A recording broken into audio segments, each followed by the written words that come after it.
रामदास आठवले, आरपीआयच्या प्रतिमेत काही फरक पडला?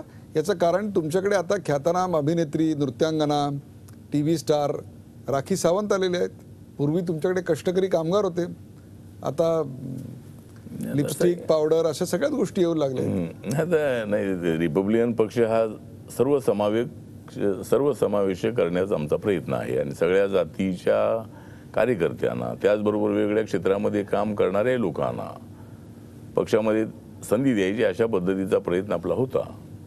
एक तर राखी सावंत सारखी प्रसिद्ध असणारी फिल्म ॲक्ट्रेस जी आहे ती सुद्धा आमच्या पक्षात आली. ती मराठा हा नाही ठीक आहे, तर ती मग मागच्या वेळेला उभा राहिली होती, तिचं तिला मतं काय फारशी मिळाली नाही. मला एक जाणून घ्यायचं की Shrimati Rakhi Sawant Republican party of इंडियाच्या कुठल्या विचारधारेत बसतात आणि राखी सावंत यांचा डॉक्टर बाबासाहेब आंबेडकर यांच्या विचारांवर त्यांची श्रद्धा आहे का? कारण त्यांना कधी आंबेडकरांवर बोलताना पाहिलं नाही हो आम्ही.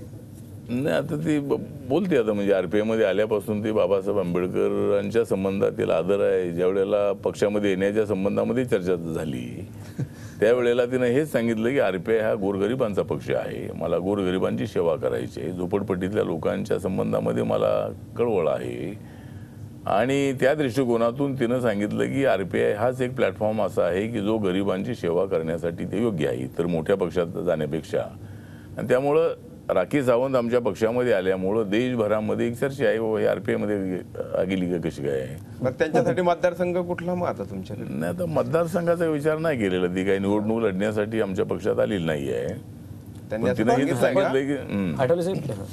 असं सांगितलं. राखी सावंतांना तुम्ही जी संधी दिली आहे ती जनसेवेची संधी देण्यासाठी पक्षात आणलंय की पक्षाचं ग्लॅमर वाढवण्यासाठी पक्षात आणलंय? नाही, पक्षाचं ग्लॅमर वाढवण्यासाठी काही आणलेलं नाही आहे, पण राखी सावंत आल्यामुळं पक्षाचं ग्लॅमर वाढलेलं आहे. म्हणजे आणि त्यानंतर अनेक फॅक्टर जे आहेत, महिला विंग मध्ये वाद वाढलेत. नाही महिलांमध्ये वाढलेले आहेत, तरुणांमध्ये वाढ झालेली आहे.